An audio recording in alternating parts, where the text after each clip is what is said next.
Hey everybody, welcome back to the shop. I thought I would do a quick introduction to this video. I just started doing stuff, and I wound up probably putting way more into this video than I would have intended. It'd be better if I broke it up into smaller pieces, but I've been editing for hours and hours and hours, and I'm not gonna go back and change it. So let me tell you everything that's happening in this video, and then you decide if you should hang in there and watch it all. I think you should.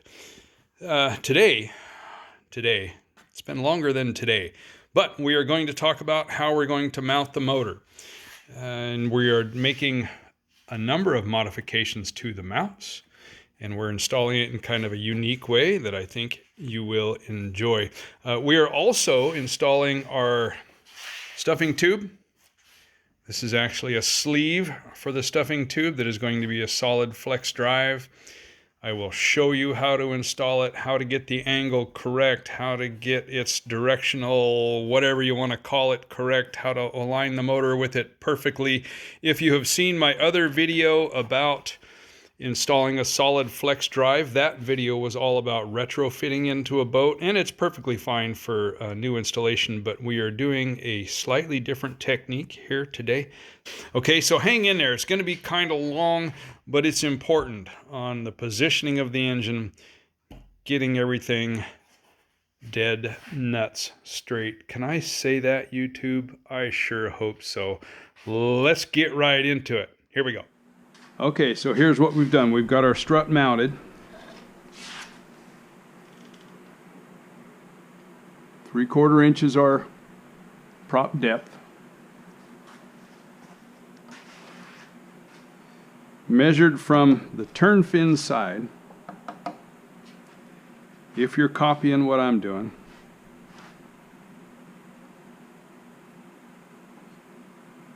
five inches over from the edge. Okay, can you see that?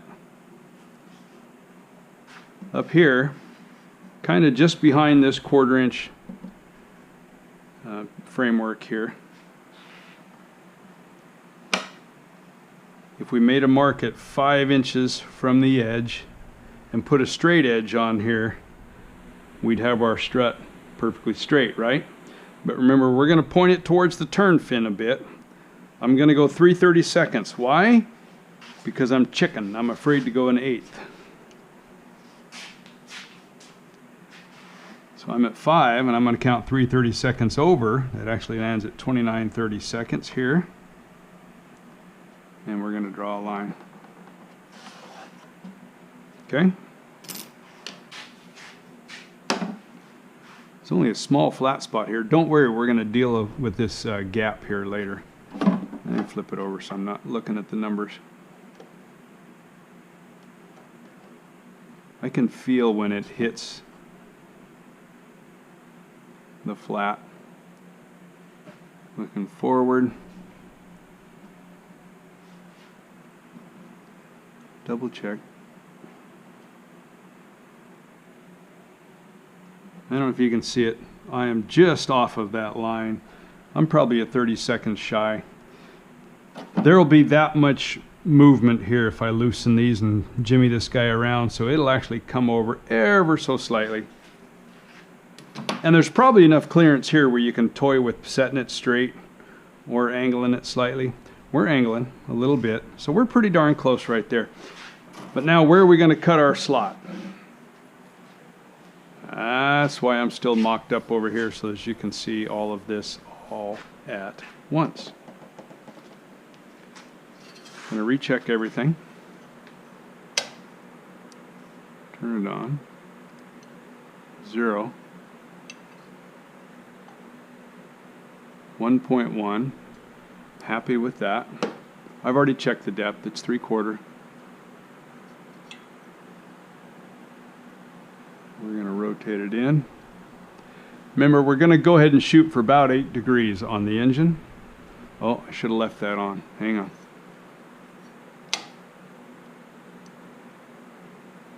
Okay, we're still 0. Hope you can see this.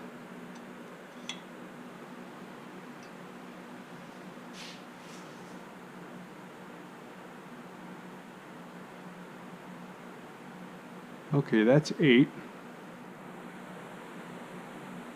As soon as I get it there, I'm going to give it a little pinch here. Okay, I'm now holding it in place. I'm looking here, and I can see that it begins to disappear into the body of the boat at about 4 inches. And it's all done at about the 1.5 mark. So between the 1.5 and the 4. But is this a specific length here? No, I just randomly put that on there.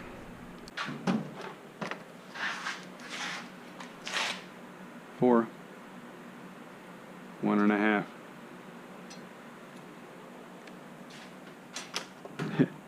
Yeah, fairly random, I know. Going forward, 12 inch, 14.5. Let's get that back out.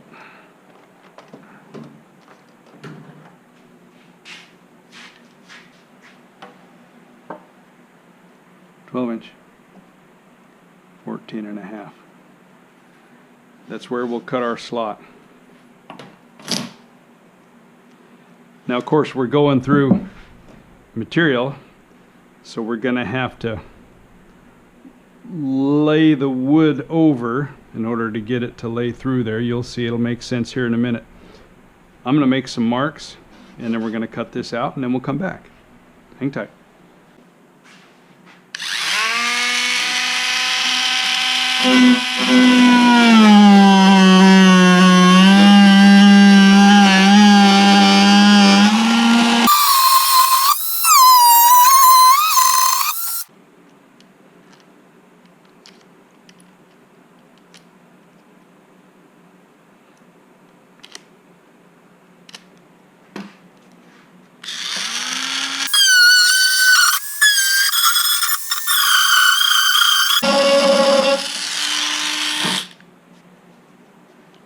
That neighborhood.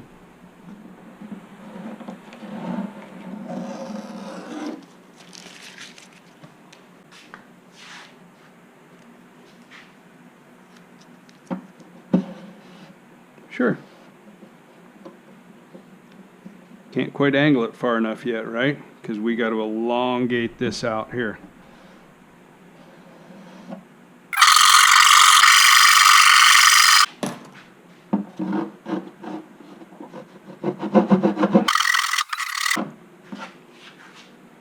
Say hi to everyone. Hi. Steak salad for dinner. All right. Yeah, I'll be there in just about 2 minutes. I'm about to be a big hero here.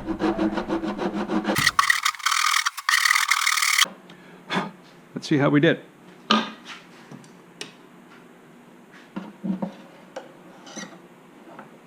at that. No tension.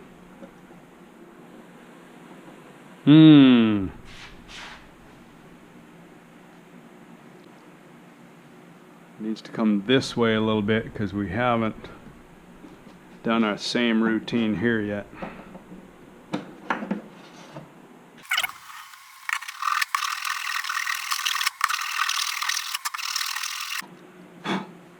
See how we did? Yes, sir. Come on now. You guys ever watch shorts?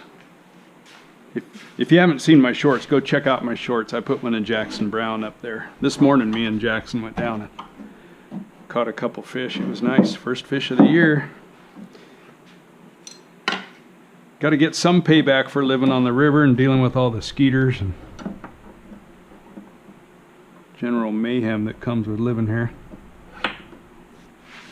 You like it?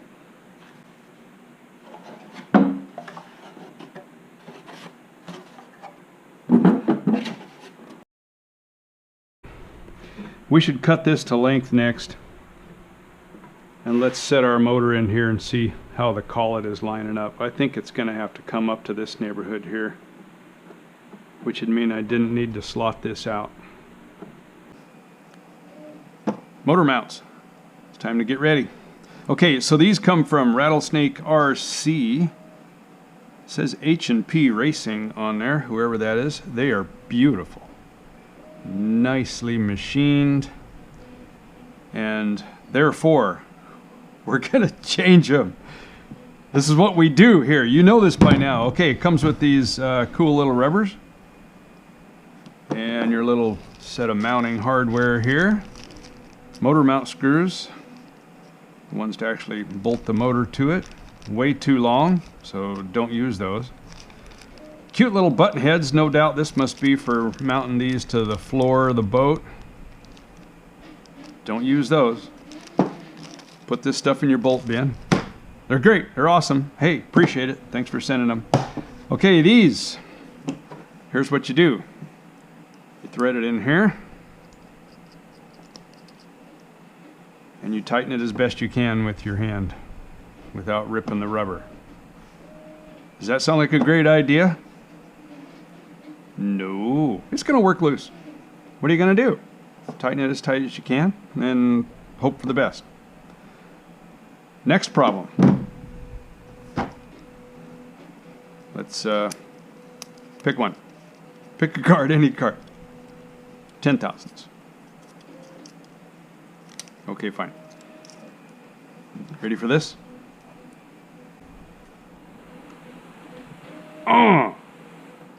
Wait just a minute. I thought we tightened it. That's more than 10. That's probably 12. Hold on. Nope. How come? Every time threads are cut, especially on a stud like this, or even on a bolt head, in most cases, you won't be able to see it as well there. Right at the base here, there's no threads cut. I mean, imagine the die going down on that thing. It's going to seat, and you wind up with a little radius here. That radius bites into these last threads, and you can't tighten this thing all the way. Can't do it.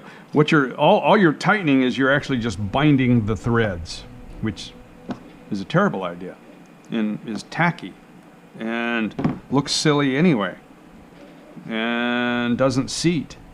And depending upon how tight you tighten this or squeeze it in there, you're raising and lowering, and by golly, we're going to run a solid flex drive in this thing, and it needs to be in a fairly precise location. We need to change it. What can we do?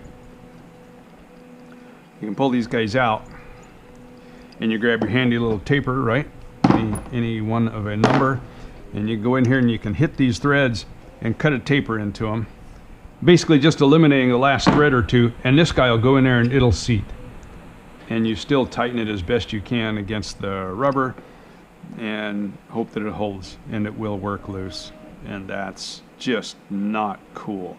Okay, here's what you could do. You could run it in there, you could cut a taper and you can run it in there, and then you can put a nut on the top and lock it down tight that way.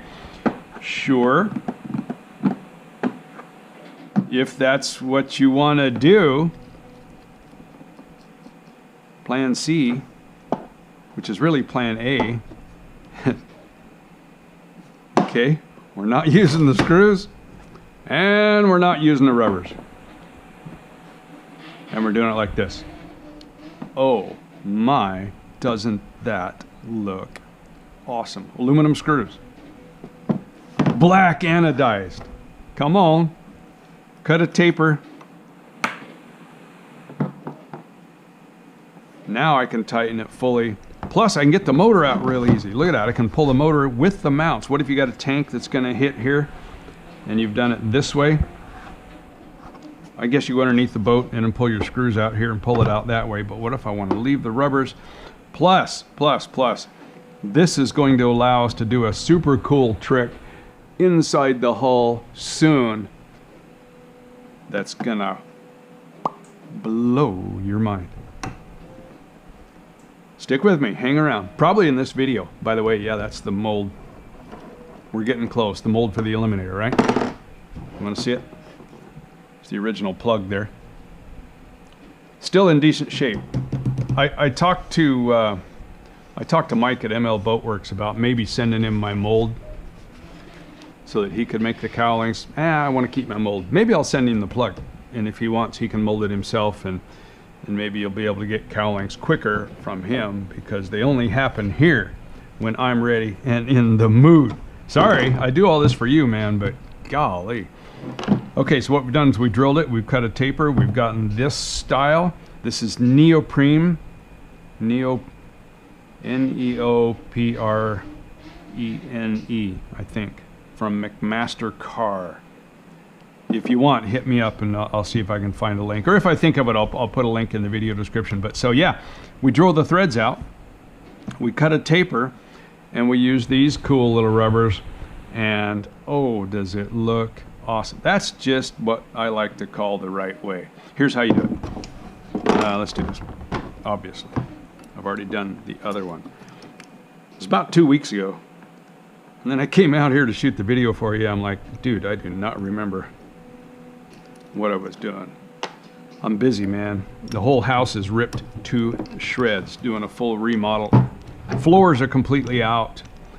We've got 2 chairs set up in there that we cover with plastic during the day, and the night we take the plastic off, and we got a TV hung on the wall. Oh, I need to taper those. Well, we'll do that. And that's it. That's my life. Every day is a mess. We'd make another modification on this too that's already been done. I'm not sure. I tried to get around it, but we'll talk about that soon. Let's fix this up. Number 19 drill bit, for those of you that like numbered drills. Do you use those wire gauge drill sets? Super awesome. You get a ton of them in. I mean, the size range isn't near as dramatic as in one of the regular sets you go buy at Home Depot or something. The number ones have all, I mean, up and down by thousands at a time, which is really great. Number 19. Or you know what? Measure the screw, and if you got a regular drill set, you'll find something that's really, really close. But closer is better. Remember, always put this in a clamp. Don't ever do what I do.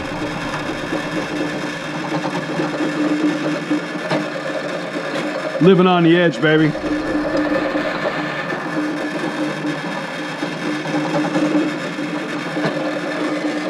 Okay, the silly threads are gone. Trust but verify. Let's grab a screw. Aluminum screw, right? Yeah, we got to cut a taper. Let's talk about a taper.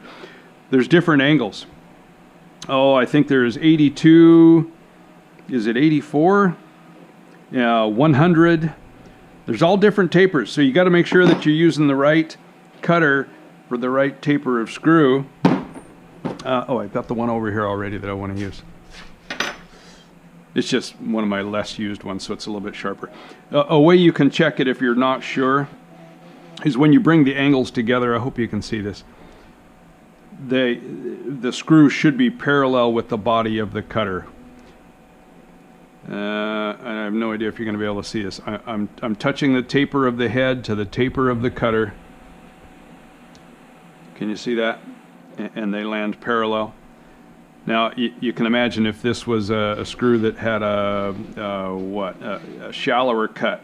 I think these are 82s if I remember right. If it was a 100 or something, when I mate the two surfaces together, you'd see that the screw wasn't parallel. Or if it's even the other way, it'll be kind of obvious. You'll be able to see the gap up here above. You'll be like, wrong. So make sure you mate them up and that they're parallel with each other. Especially if you're like me and you just got a whole drawer full of these things and you don't really have them marked the way you should. And you don't know what the head of the screw is. Just mate it up and check, okay? Yeah, right. You're not going to do it.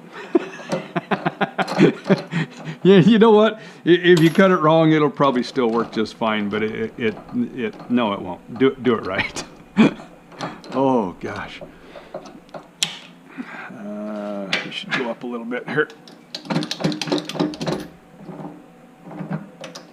Sure. Yeah. Oh, I'm going to show you something else really cool here in a second. Let's make sure we're doing the right side. Yes, we are. Oh, yeah, we can get started. It's really hard to do this on a drill press like this without chatter. This bit being really nice and sharp, it's pretty easy, but I tend to use my bits way beyond their prime. Can you hear it? It's actually chattering so that it's not doing a nice smooth cut. I do have a solution for that. Stick with me. Okay, we're getting there.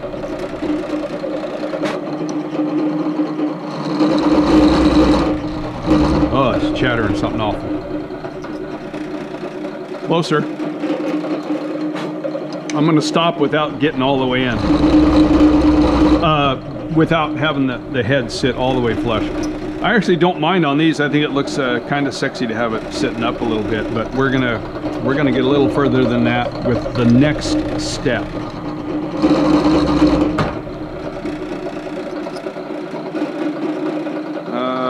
Tiny bit more. Okay. Now we see how far we got to go. We'll just dig into this one. Yeah, if you got a milling machine, and I do, you could put all this in the mill and that'll hold it, and it will, if your mill's nice and tight, it'll eliminate that chatter. But because I'm an idiot and I do everything for you, I'm trying to do this in a way that most people can do at home. I picked this up at an estate sale. I don't remember what I paid. It wasn't much. I'm like, yeah. I'm kind of addicted to estate sales. I have 3 saws with a long band saws.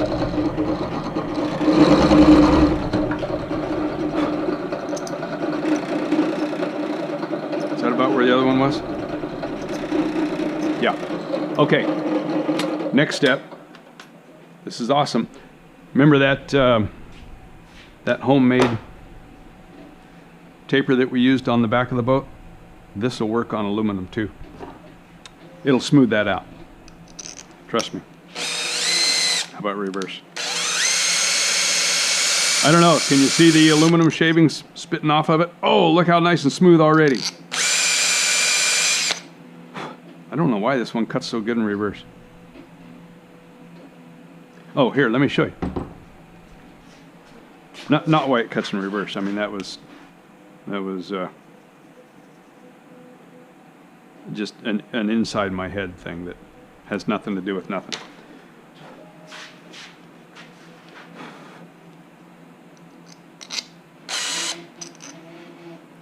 Okay, it's only cutting here and a little bit right there. That's my point with that chatter. Oh, threaded right out. That was awesome. Okay, can you see the black spots? So those were low spots. We haven't actually smoothed it out all the way. So it's kind of a nice trick you can do with a Sharpie if you're super duper concerned about making it absolutely perfect, which I usually am, and it's actually bothering me now. There you go. Look at that. I wonder if I went far enough on this one.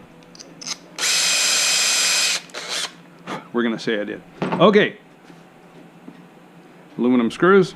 Yes, I have black ones. Oh, yeah. I have black ones. I have silver ones. I buy a ton of them. Yeah, see, it sticks up a little bit. Again, that doesn't bother me for whatever reason. I don't know why. I just feel like that's cool on the motor mounts with it like that. So that's the way it's going to be. Now, are we done? No. Couple things. Normally, and I do this when I make my own mounts, which I usually do. As you know, I always just kind of build on my own stuff, but we're doing this for you. I drill these out, and I'll put steel inserts in there. Just because you're throwing the motor in and you're cranking it down and you're at the race course and you're in a big hurry and you're cranking away out, and eventually these threads will fail. I'm just going to leave them aluminum for now, partly for your sake, and I want to see how long they last. Partly because even when they do fail and pull out, you can drill these later. And I mean, if you want, I'll show you one of those kits. Real simple little kit that you can put steel inserts in there. However, these are, as you can see, just threads cut in a hole, which to me is not finished. I believe every hole everywhere should be tapered, just like this down here. Yeah, we don't need to. This is going to hit it and it's fine. I just hate the look of sharp edges. And if you just grab a, it's terrible. If you just grab a cutter, oh, that one's digging, I can feel it. Just hit it a couple times. Oh, you feel so good about yourself, and it puts a nice little taper there. Hole finished. I already did it on the bottom here. I'm going to do it up here. You say, oh my gosh, you're going to ruin the threads. No, I'm not. I'm just touching the top thread. There's another really good reason to do this. I do this on my turn fin bracket rather extensively, and on the turn fin You're like, why are you doing that, Scott? You are out of your mind. No, what it does is it spreads out. Look at that. See, it still threads right in there. Come on now. It actually spreads out the contact pattern. It spreads out the force area. How am I going to show you this? I'm going to grab a Sharpie again and use my writing surface. Piece of aluminum with a hole. And we're going to put a screw in here, and we're going to tighten something to it. The head of the screw is sitting right here, putting pressure on this edge of the hole, and our pressure point against whatever our material is right here. That's really the contact area of pressure that we get with the component that we're trying to hold. Everything else actually, even microscopically, but it flares out slightly because we're drawing this pressure here. And this deforms slightly because we're pressurizing right here. And our contact and our pressure out here is very weak. Like in the case of your turn fin, you know how that thing will kick up really, really easy, right? This is one of the reasons. Now if we come in here and we cut a taper, I'm exaggerating my taper here a little bit. And I got 100 and an 80. Now my other material is here and we're clamping it. Sure, the pressure of my screw is right here, but where does it go? It goes all the way out here.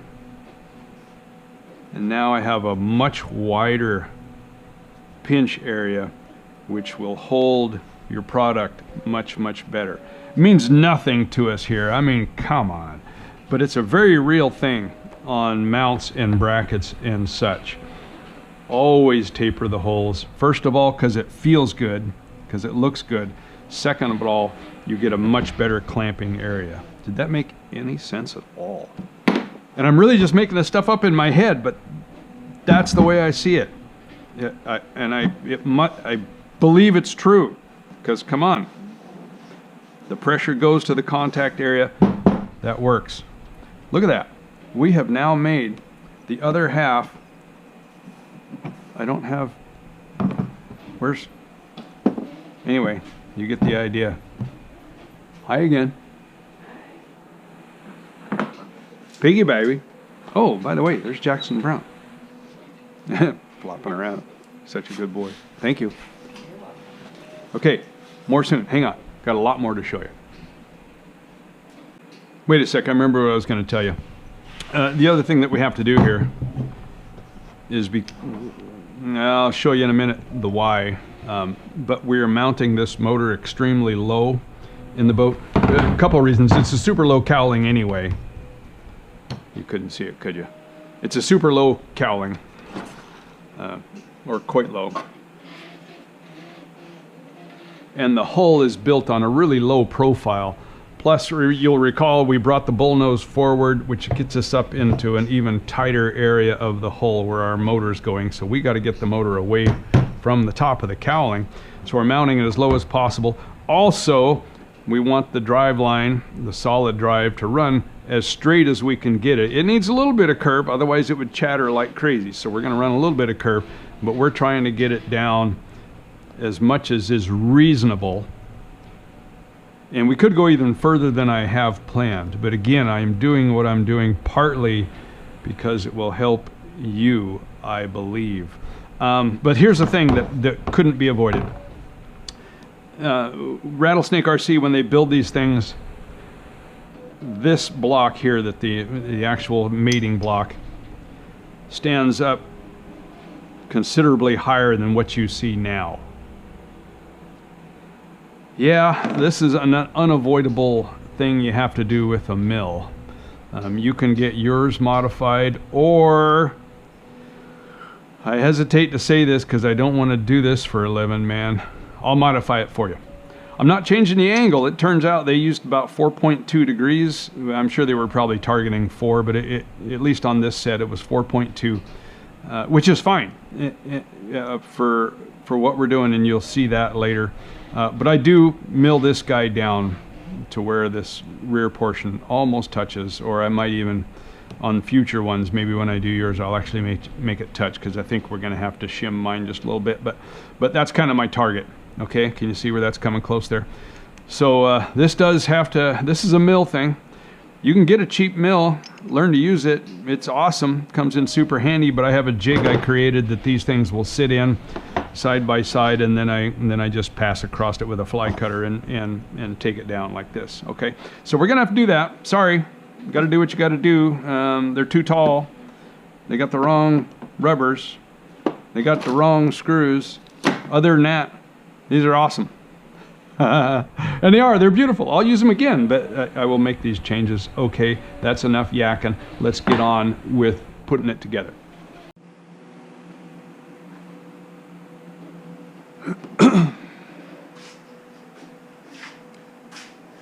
Okay, we are getting into the serious business now, the business of mounting our motor, drilling the holes, positioning the drive line. If you've been following along, hopefully you have, you now have your strut mounted. I showed you how to do it. Okay, go back in the video. You know what? I've shot so much various stuff over various times, actually over a fairly long period of time, and I kind of forget what I've told you and what I haven't. So pardon me if it's redundant, some of the things you hear, but I am certain I showed you how to mount the strut. The strut should be in. Next we're going to do is mount the motor. And oh my gosh, this is where people freak out, so this will be useful for everyone, whether you're building this boat or not. If you're building this boat, you do need to cut out an engine well. We will deal with that later. It's kind of roughly cut out right now, but you need to do it before we do what we're doing now, and then we will do the details later. I have no idea what I just said. Here's where you're going to cut it out.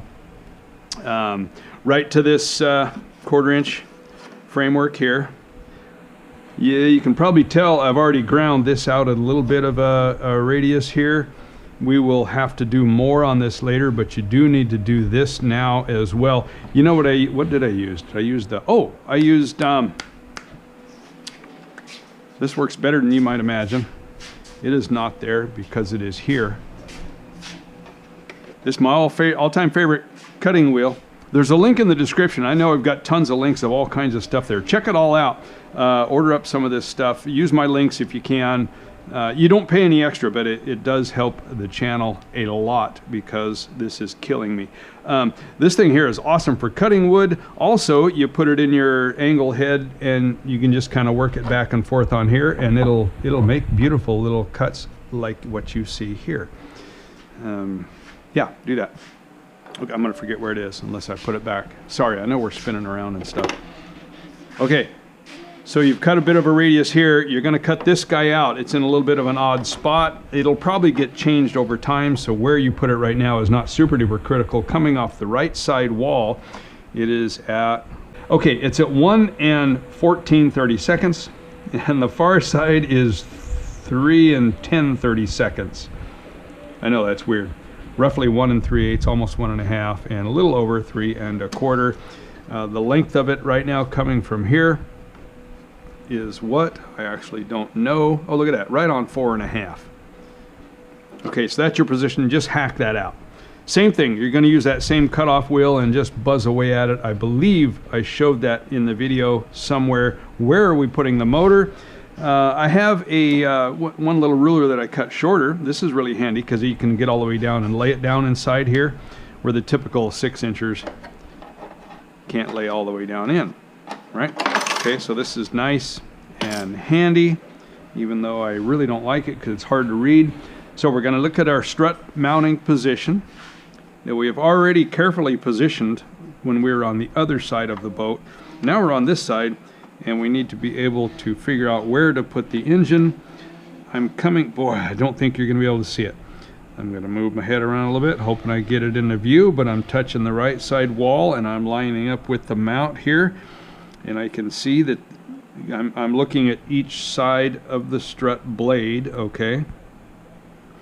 One is at 2 and 13/32. I think if I remember right, this is like 5/32 wide, because the other side is at 1 and 18/32. So yes, it is 5/32 wide. I don't know if you can see the little light pencil marks I made. Now you remember that we're going to angle our strut slightly, therefore our drive line and the position of our motor towards the turn fin. And we're going to go to the right, in other words, with our motor. I'm going 3/30 seconds, I've told you before, because I'm too scared to go a full eighth. So this started out at 13. We're going to count 1, 2, 3. At 10, 30 seconds. This one started out at 18. We're going to count down 1, 2, 3 to 15, 30 seconds. So there's our new position.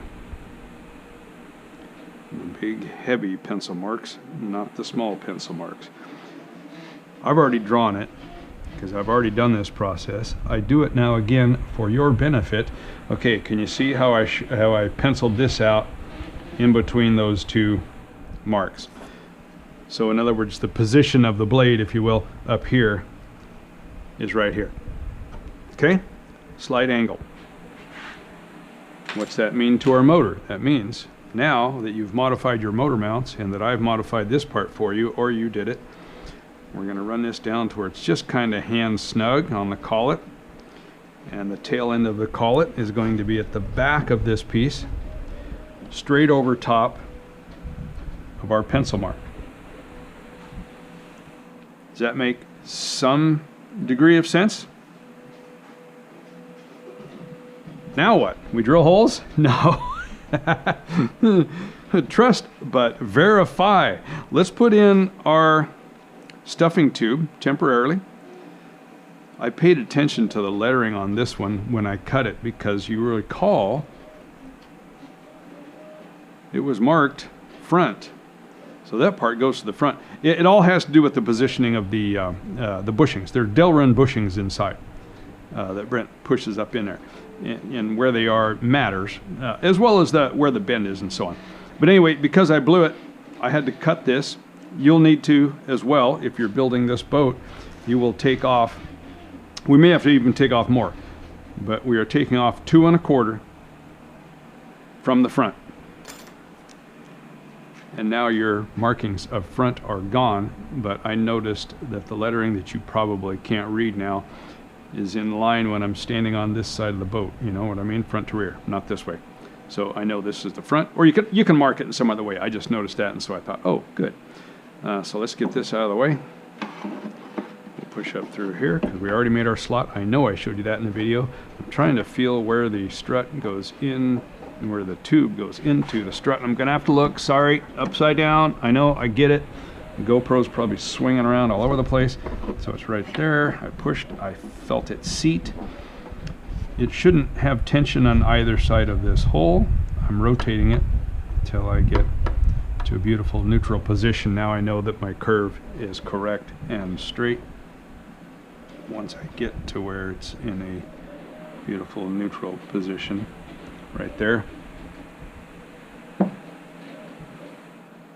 We're going to line up right here. And I can see by eye, you may or may not be able to tell. Oh, in fact, I'll slide this back a little bit in this stuffing tube, hopefully without coming out.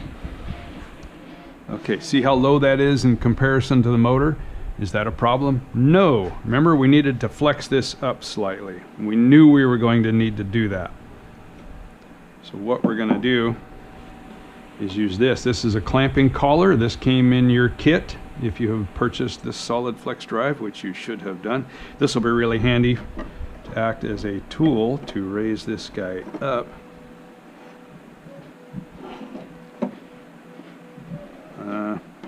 Kind of tricky to tell now when we're... I'm going to have to take that slot out ever so slightly this way, which is fine. Okay, call it to the back of our 1/4. Oh, I already got pretty doggone close right there. If anything, I'm slightly high. If anything, the tube is slightly high. I don't do it, I don't promote it, don't do it. Messes with your head. Okay.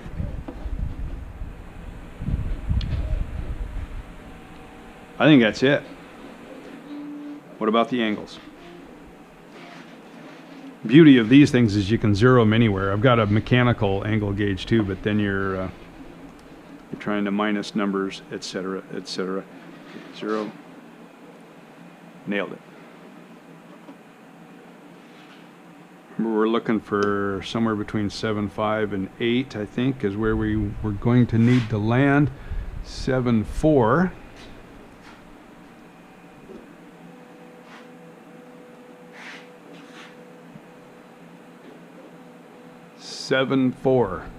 You know what? I can live with 7.4. Hopefully that works out for you. That is nothing short of amazing. Ever so slightly forward or back on this radiused floor is going to fairly dramatically change it. Just so happens we pretty much nailed it there. And if you are off by a few tenths right now, don't panic. It's not going to matter. I'll show you why later. But hopefully, if you followed me closely, it's supposed to line up and work like this, and it has, which is great. Now we drill the holes and mount the motor. No, I mean we've got the angle fore and aft very good. We know our position, but what about the angle of the motor right to left? We got to nail that before we start drilling holes. We know all this is good, so let's take this guy out.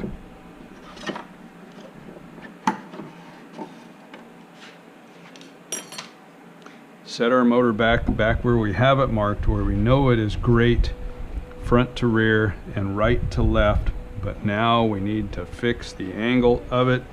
Here's where you will take your shaft. This actually went out of the gasser. Actually, it's a brand new shaft that is perfect and ready to go, except I cut it too short. So I have a beautiful short shaft for 1/4 inch prop hub. I'll build something someday. Meanwhile, it's a great tool. I'm not passing through the strut. We're dangling underneath, and I'm looking for the opening, and I'm struggling, which is the story of my life. There we go. I'm gonna have to loosen this. I'm going in until I feel it seat up against the crank. And we're gonna tighten that up. No, not crazy. I mean, we're just snugging it just to make sure that we're there, right? Okay, we're there. Holding super duper. Look at that. Oh, man, let's go racing. Okay, straight over top of my pencil marks. Difficult for you to see now. I can see it just fine. My front to rear. My pencil marks. Close anyway. I like it a lot.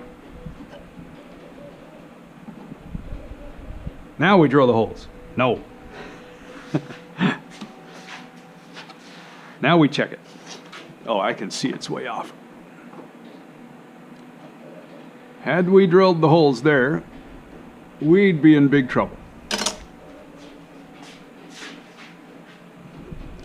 I'm going to rotate the motor ever so slightly. I'm no longer over my pencil mark, so I'm going to scoot over. I'm over my pencil marks. I believe I've rotated it slightly. I am at the tail end of the 1/4. The motor looks really crooked to me, but that's a thing if we're doing the crazy thing that we're doing. You can use as much or as little of this shaft angle as you like. Whatever your courage allows. I don't know just precisely how straight are these things. You know what I should do is I should rotate it from up here and watch it and see.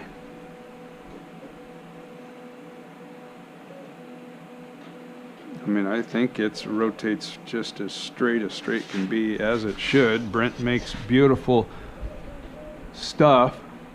We're still not quite far enough. Can you see how it's a little bit closer to the right side triangle? Super close. I mean, the odds of our holes once we drill them actually being that precise anyway aren't very good, but we have ways of dealing with that later as well. This just gets us not only in the ballpark, but almost in the hole. That's close. I still think it could go a tiny bit more. Looks so weird looking at the motor crooked in here. Yeah, see, that's what I thought. I'm gonna have to hog this hole out a little bit to this side. And that's actually a good thing, and I'll tell you why here coming up. Oh, there you go. This is as close to impossible as you can get. That's our spot. Now what? Remember I told you when we were making those mounts how handy this was going to be later? I'm going to push down. I already put blue tape on the bottom of the boat here where I knew I was going to be drilling holes, just like I did here, just to try to help to hold the wood together, because this is one spot where I really can't get under there and hold pressure on it now as I'm drilling through. And the wood may blow up a little bit. We can fill it, we can deal with it, whatever, but that blue tape is going to help. I'm pushing down pretty hard. I want that rubber piece to stay in place.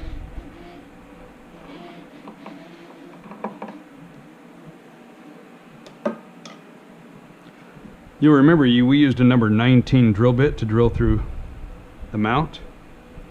Just so happens a number 29 will get you through that bushing without damaging the threads. Does that make sense? I'm pushing down pretty hard now. I'm going through the bushing.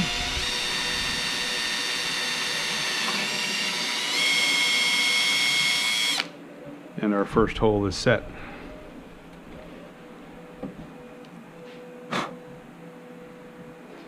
We're being careful not to disturb things. Moving carefully. We pull our next one.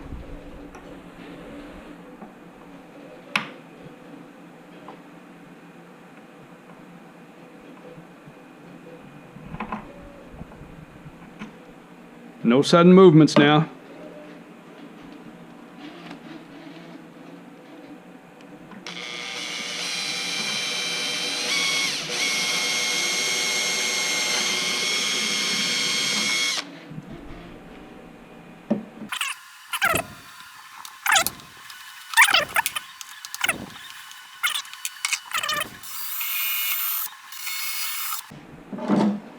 Guess who's done setting their motor position? Do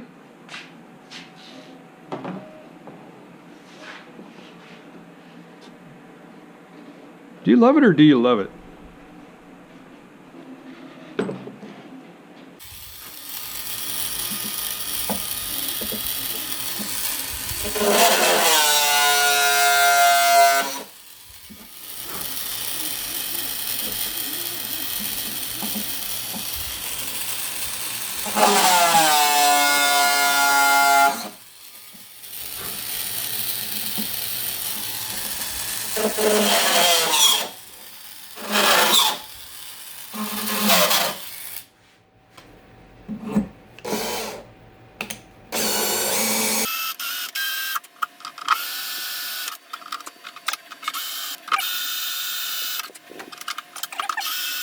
You know what? I think that's good enough for our purposes for now. All right, so now what? We're all set to go, and we've got our stuffing tube that we're sticking through there. If you guys are old school guys, you remember the days where we used to just put the tube in and then put a bunch of silicone on it and say, there, I'm done. And you can do that. If you want, you can do it. How are you going to hold this in the right spot? How are you really going to get it lined up perfectly? I don't know. Best of luck. Here's how you do it. You're going to grab a piece of 5/16 tubing, and we're going to sleeve it. This sleeve will get epoxied into the hull so that we have perfect alignment for our solid flex drive. How are we going to do that?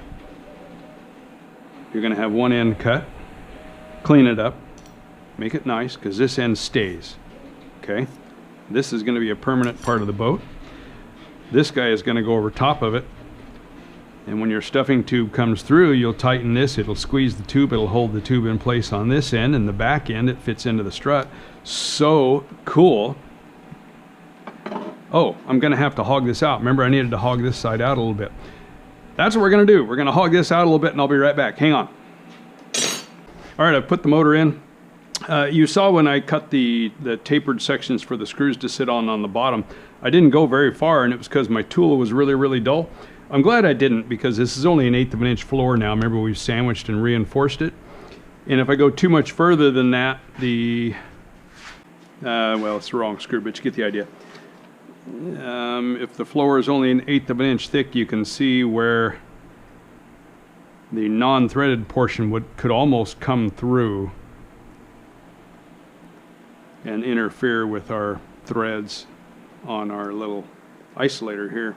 So yeah, we really don't want these going in and sinking way in, or we're going to be in trouble. So it actually turned out to my benefit. They just do tighten up nice. I'm going to leave them like that, and then of course once I seal it and then we clear coat it, that's going to take up a little more room, and so I will be well to the good. Okay, it's bolted in. I've already done some configuring here, and we'll talk about why here in just a second, but we're going to check, well, I'll talk about why right now, because it's a pain in the rear. It takes a long time to make these parts and to file this out and sand it and get everything fit. You know, you don't need to watch me do all that. We're just going to show you how you check it now, and we'll talk a little bit about how you do it yourself. You make this little piece here. It's 3 inches wide, 3/4 inch tall. We'll use this in just a minute. Right now we're going to check our alignment. Really the same way we did before. I have installed this and rotated it, and I found that it walks just, I'm going to exaggerate, it walks just a tiny bit, and so it can wind up lying to you. So I spun it and found the point at which it is centered, and then I just put a Sharpie mark on it. Okay, does that make sense? Because if it wobbles even just a tiny bit and we're trying to align it, and I assume that tiny bit is my straight point and it is not, we can get in big trouble. Maybe it'll make sense in just a second here. Hold on. Okay, we're going to put it in. We are going to tighten it. I'm going to leave my Sharpie mark up, and maybe if I can get it to not wobble here, maybe you'll be able to tell when I spin it. I don't know if you can see it. It's really slight, but it walks around just a tiny bit. And so what I did is I walked it side to side and found the midpoint, and that's where this mark is. Okay, hi Piggy baby.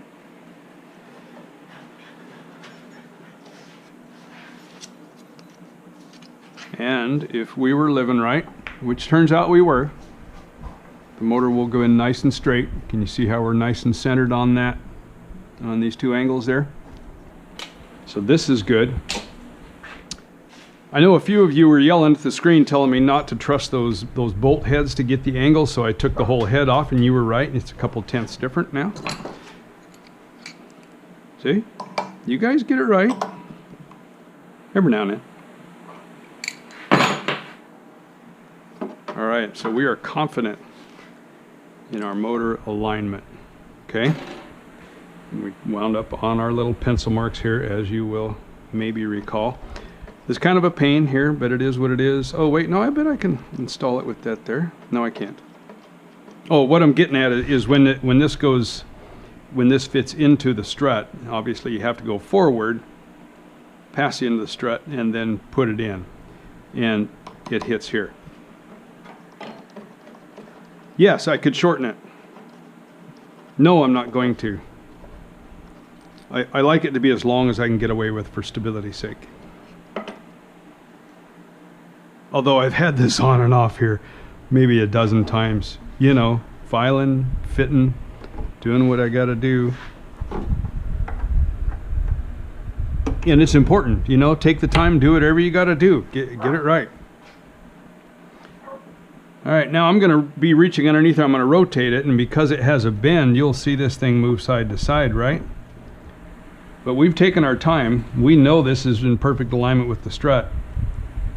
So this should line up in the center. We'll prove it to ourselves here in just a minute. Oh, this piece now. You'll recall we needed to flex this up just a tiny bit to get it to line up properly. That's what this guy is going to do for us. I already marked where I'm going to be applying the epoxy. I don't mind having the pencil marks there. They're not going to be visible. Why? Because we're going to put little fillets on there, of course. You guys starting to catch on? Yep, you'll never see it.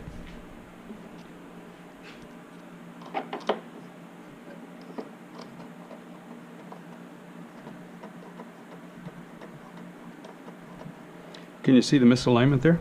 Why is that? Ah, remember, we got to rotate this till it centers up.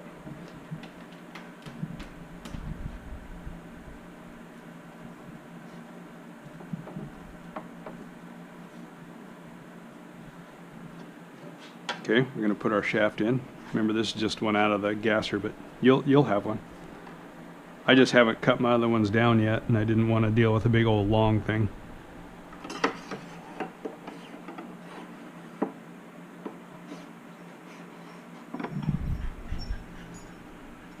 See, we missed. I'm rotating it just slightly. Okay, looks good. Want my Sharpie mark up.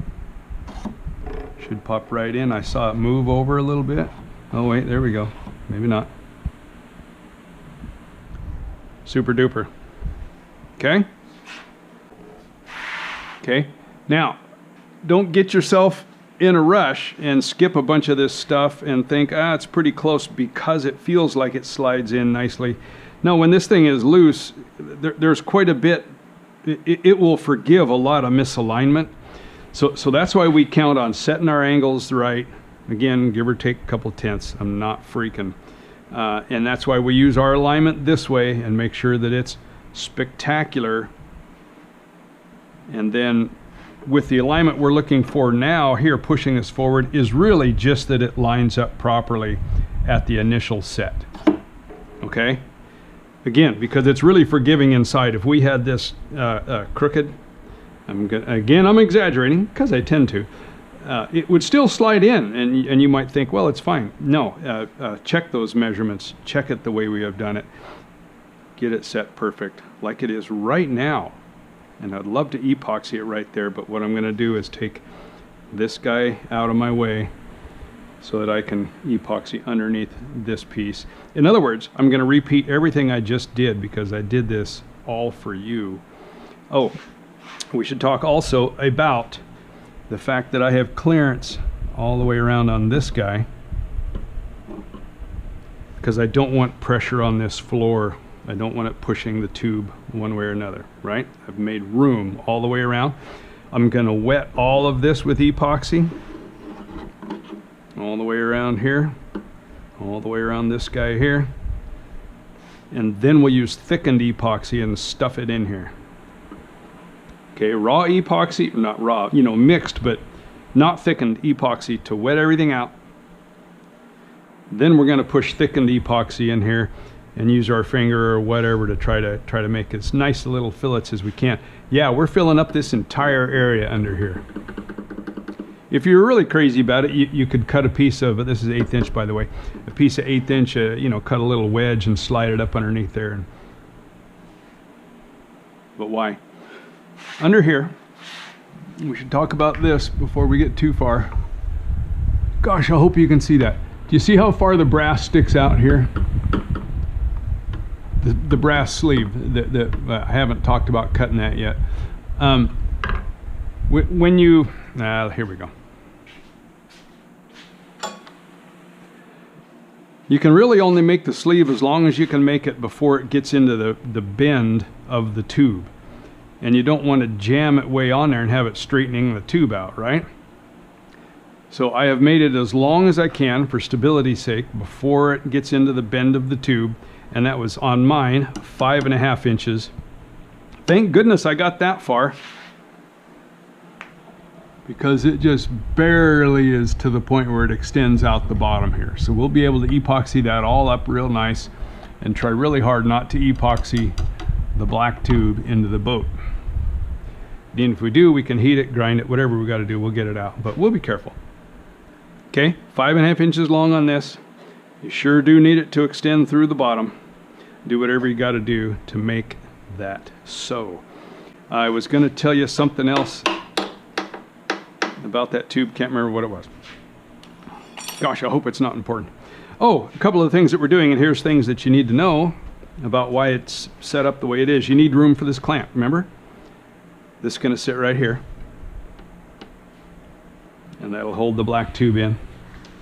You need room for this guy. This is your shaft saver. In the event that it breaks, it almost always breaks right here at the collet, and you don't want your shaft and your propeller leaving. That's why this cool little aluminum guy goes in here. Okay, so you need room for that. Again, we're going to do more work here because I need to be able to get belts on and off of this thing. In the event you break a belt or whatever, you got to be able to get it on or off. So we'll be doing a little bit more work there. But that is not important right now as we go to glue this in. Glue yours in, all right? And then we'll come back and we'll visit some more. Maybe I'll video a little bit of that. This is not nearly enough, but it's going to get us started.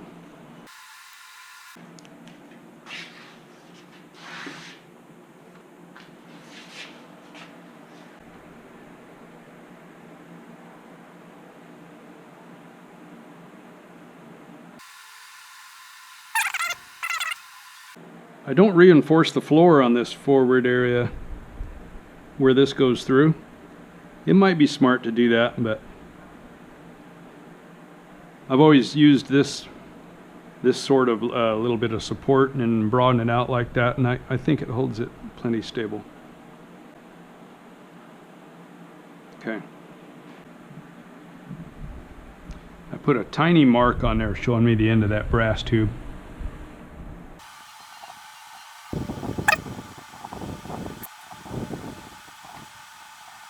Okay, something like that. Oh, here's the thing you need to know. I've scuffed the tube a lot where it's going to be glued. I'm gonna stay away from the end for the obvious reasons.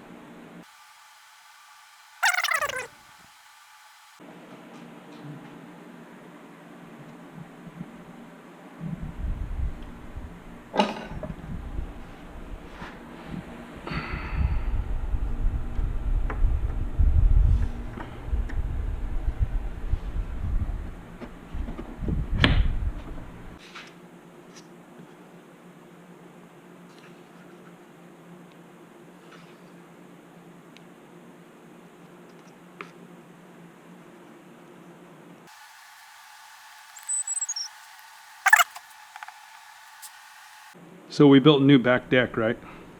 Well, my pastor calls it a porch. Okay, I built a new back porch. And I call it the pavilion at Myers Manor. We built a covered section. You know, not a pergola, but it's actually a nicely covered, like a pergola, but it's solid. Okay, anyway, it looks great, trust me. And we picked out a stain and thought, oh, this will look great, and stained it, and darn if it isn't yellow. Okay, look at that. Kind of wood colored. I like it. It's not thick enough though, huh? Let's keep going. This has to be heavy enough that it'll stand up in that gap and stay. So this is going to have to be pretty heavy. By heavy, I mean thick.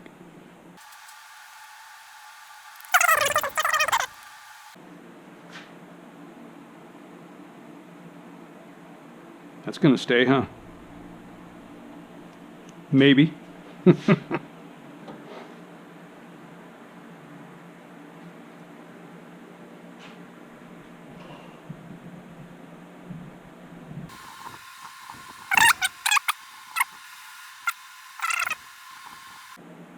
I'm just pushing from one side. If I push from both sides, what I might do is believe I've filled it, but I've actually pushed a void into it, and so might be harmless here, but I'm going to push from this side till I've got it coming out the other side pretty well. And then we'll deal with our alignment. Same way as before.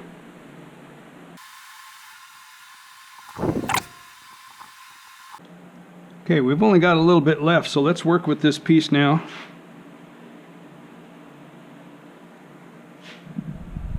And then we'll mix up another batch and get serious about making it look pretty and getting our alignment set.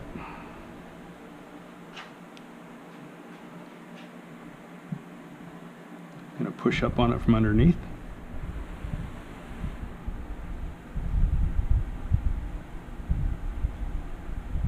And then let her sit down in place.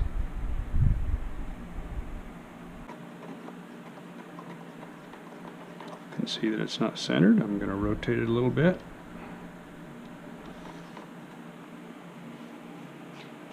Well, that's a good idea. I set this down on the shaft.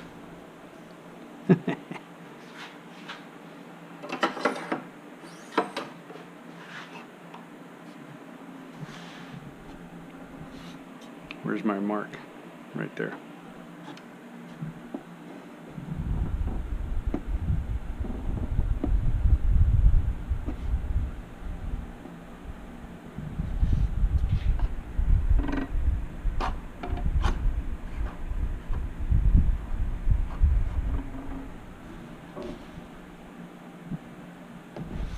Difficult for you to tell, but I'm reaching underneath it, cranking that bend just a little bit until I get it right where I want it, which is right there, by the way.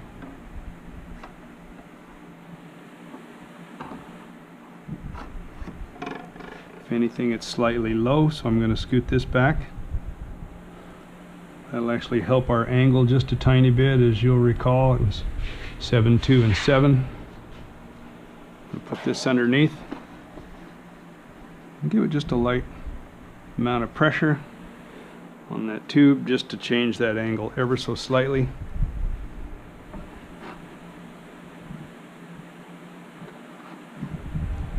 Couldn't be better.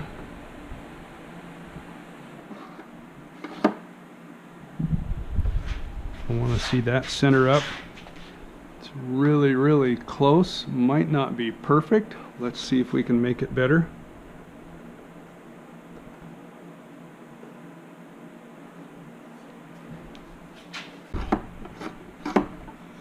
I don't see any way that can be better.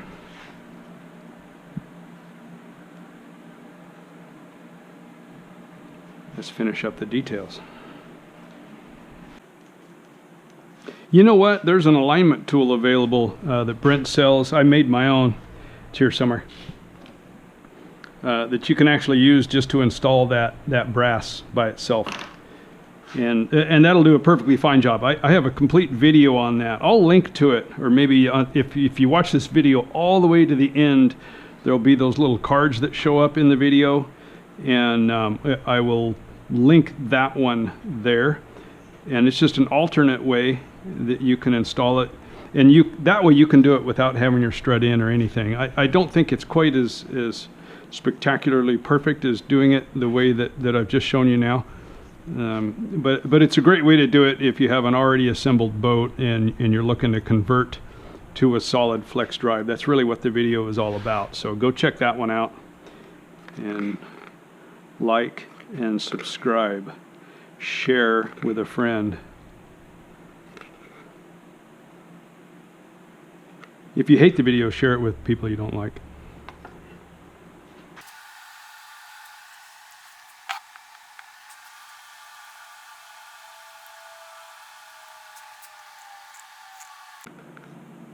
This 406, West System 406 colloidal silica. I said it right. Colloidal?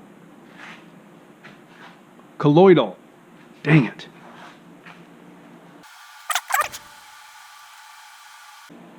Because epoxy like this, as it begins to have its little chemical reaction, you know, it's a whole bunch of little atoms running around, and you know, soon they start holding hands, and next thing you know, they're hugging, and then they're totally wrapped in wild embrace. And while that's happening, you know what happens? It generates heat. And as it gets hot, it wants to run away. So we have to take that into consideration. Take it under advisement. See how that's coming out the other side? You probably can't see anything at all in what I'm doing here. Got to be a little bit careful when I start doing that over here, because I'm going to be pushing a big old goober up underneath the boat, because this is where the hole goes all the way through instead of just filling that gap. So we're going to stop pushing it under now. We will a little bit, but I mean, we're going to stop working one side only, and we'll come both ways here. Then we'll flip it over, and you'll see there's way too much on the bottom side, and that's fine. It's better than way too little, and we will clean it up.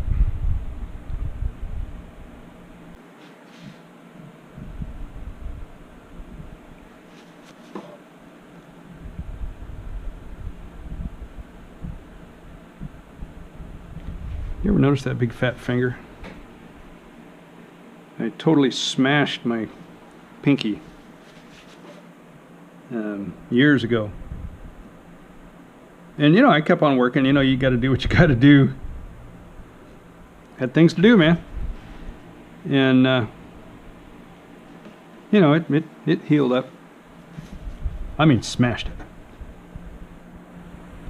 to the point where I thought I had shattered the bone.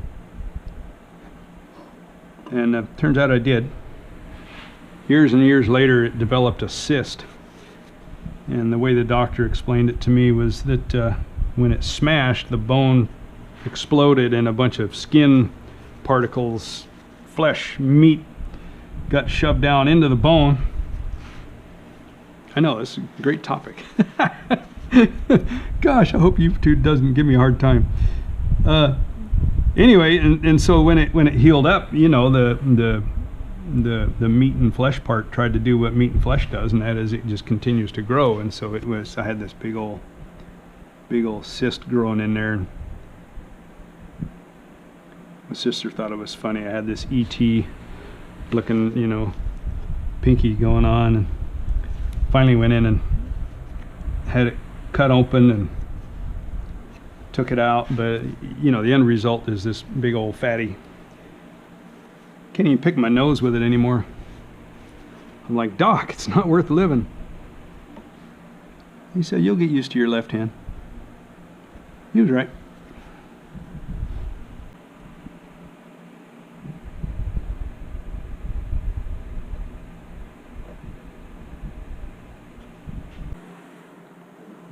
How am I going to clean out the excess? I don't have an answer. I mean, that wasn't rhetorical. That was sincere. How am I going to clean out all that excess? Oh, if my pinky wasn't a fatty. There we go. I know left hand, but I can't. I can do a lot with it, but it doesn't do fillets for whatever reason. You know what? That's just going to kind of look like crap, and that's the way it's going to be. Oh, I hate it. We could get really crazy and throw a bunch of epoxy up underneath the front of this tube too, where it extends out, but you'll recall that we have to be able to put that clamp on here, which means this fillet has to be kind of small. All right, I think we should flip it over and take care of the bottom before this stuff starts to set up on us real hard.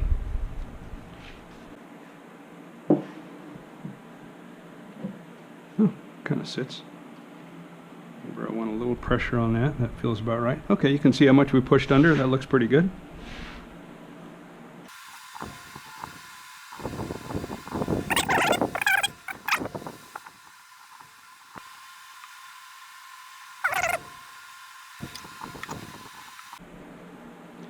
Are we done? Look at that. Dead center on that tube. Oh, I don't have my mark straight up. There's my centered mark. Oh, dead center. Yes, sir. Guess what? Motor's in. Stuffing tube's in. Struts in. Oh, boy. Fellers. Jackson Brown. We almost got a boat. Let's get it.